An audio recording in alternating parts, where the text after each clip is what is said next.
სამშვიდობო მოლაპარაკებების მორი გრაუნდზე მთელი მსოფლიო დონალდ ტრამპისა და ვლადიმერ პუტინის პირისპირ შეხვედრას ელოდება. შეხვედრამდე კი მხარეებს შორის მორიგი სატელეფონო საუბარი შედგა. თეთრი სახლის ლიდერმა დისკუსიას პროდუქტიული უწოდა და ომის საბოლოოდ დასრულების იმედი გამოთქვა.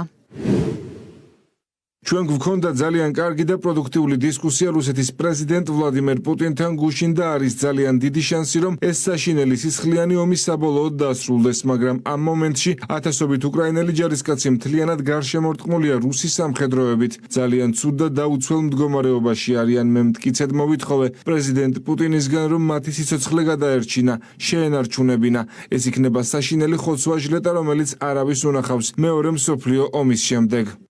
ორი ქვეყნის ლიდერის პირისპირ შეხვედრამდე ცეცხლის შეწყვეტის 30 დღიან შეთანხმებაზე სასაუბროდ ვლადიმერ პუტინს შეერთებული შტატების პრეზიდენტის სპეციალური წარმომადგენელი სტივ უიტკოფი შეხვდა. დახურულ კარს მიღმა პუტინსა და უიტკოფს შორის შეხვედრა 1 საათს გაგრძელდა. მთავარ გზავნილებს უიტკოფი დონალდ ტრამპს გააცნობს. მანამდე კი შეხვედრაზე პირველი კომენტარი უსაფრთხოების საკითხებში თეთრი სახლის მრჩეველმა მაიკ უოლცმა გააკეთა. ვესაუბრე სტივ უიტკოფსის მოსკოვიდან გვაწვდიდა ინფორმაციას. მას ვაშინგტონში მოაქვს შეფასებები, რომლის მიხედვითაც პრეზიდენტი ტრამპი მომდევნო ნაბიჯებზე გადაწყვეტილებას მიიღებს. რა თქმა უნდა, ორივე მხარეს საკუთარი მოთხოვნები აქვთ. ასევე აშკარაა, რომ ორივე მხარე უნდა წავიდეს გარკვეულ კომპრომისზე. ნახოთ რა იქნება, თუმცა ერთი რამ ფაქტია, რომ ერთადერთი ვისაც ამ შეთანხმების მიღწევა შეუძლია, პრეზიდენტი დონალდ ტრამპია. ვლადიმერ პუტინის შტატების პრეზიდენტის იდეას იზიარებს, თუმცა მას გარკვეული მოთხოვნები და კითხვები აქვს. პუტინისა და უიტკოფის შეხვედრაზე რუსეთის პრეზიდენტის პრეს-სპიკერმა ისაუბრა. გუშინ მოისმინეთ პრეზიდენტ პუტინის ძალიან მნიშვნელოვანი განცხადება. ჟურნალისტების კითხვებზე პასუხის გაცემისას მან თქვა, რომ მხარს უჭერს პრეზიდენტ ტრამპის პოზიციას კონფლიქტის მოგვარების თაობაზე, მაგრამ გააჟღერა რამდენიმე კითხვა, რომლებსაც ერთობლივად უნდა გაეცეს პასუხი. ამიტომ დიახ, მართლაც ჯერ კიდევ ბევრია გასაკეთებელი, მაგრამ მიუხედავად ამისა პრეზიდენტმა სოლიდარობა გამოხატა ბატონი ტრამპის პოზიციის მიმართ. პრეზიდენტს მიაჩნია, რომ რუსეთის პრეზიდენტი დროს ხელოვნურად წელავს და მას ომის დასრულება საერთოდ არ სურს.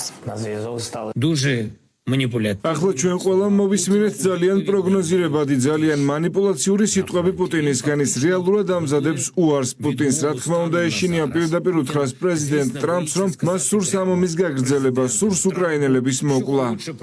რუსეთის პრეზიდენტის სიტყვები კი იმედის მომცემია დონალდ ტრამპისთვის. ამერიკის შეერთებული შტატების პრეზიდენტმა განცხადება ნატოს გენერალურ მდივანთან შეხვედრის შემდეგ გააკეთა. დონალდ ტრამპმა უკრაინის ნატოში წევრობის საკითხზეც ისაუბრა და აღნიშნა, რომ უკვე 40 წელია ცნობილია, რომ უკრაინა ნატოში ვერ გაწევრიანდება. გვსურს, რომ რუსეთი ცეცხლის შეწყვეტას დათანხმდეს. უკრაინასთან განვიხილეთ ტერიტორიების საკითხი, კერძოდ რა ტერიტორიების შენარჩუნებას შეძლებს, რას დაკარგავს და ზოგადად საბოლოო შეთანხმების მრავალ ელემენტზე ვისაუბრეთ. მათ შორის საუბარია იმაზე, თუ ვის დარჩება უდიდესი ელექტროსადგური. მნიშვნელოვანია ტერიტორიული კონცეფციის ჩამოყალიბება. სხვაგვარად, ცეცხლის შეწყვეტას აზრი ეკარგება. განიხილეს უკრაინის ნატოში წევრობის საკითხიც, თუმცა სამართლიანად უნდა ითქვას, რომ ამ კითხვაზე პასუხი მათ 40 წელი აიციან. მისი ბოლო განცხადება დამაიმედებელია, თუმცა არასრულყოფილი. მე ვისურვებდი მასთან შეხვედრას ან საუბარს. ეს შეთანხმება სწრაფად უნდა შედგეს. ცნობილი ხდება ისიც, რომ უკრაინასა და რუსეთში დონალდ ტრამპის სპეციალური წარმომადგენელი კიტ კელოგი აღარ იქნება. კელოგი ცეცხლის შეწყვეტის შესახებ მაღალი დონის მოლაპარაკებებს თეთრმა სახლმა რუსეთის მოთხოვნით ჩამოაშორა. ინფორმაცია NBC News-მა გაავრცელა. სამშვიდობო მოლაპარაკებების პარალელურად ფრონტის ხაზზე ვითარება კვლავ მძიმეა. მიუხედავად იმისა, რომ კურსკის ოლქში მდებარე ქალაქ სუჯას უკრაინელი სამხედროები 200 დღის განმავლობაში იკავებდნენ, რუსეთის არმიამ მასზე კონტროლი აღადგინა. სუჯასთან ერთად ბოლო 1 კვირის განმავლობაში უკრაინის არმიამ 6 თვის განმავლობაში დაკავებული ტერიტორიის 1268 კვადრატული კილომეტრიდან 968 დათმო.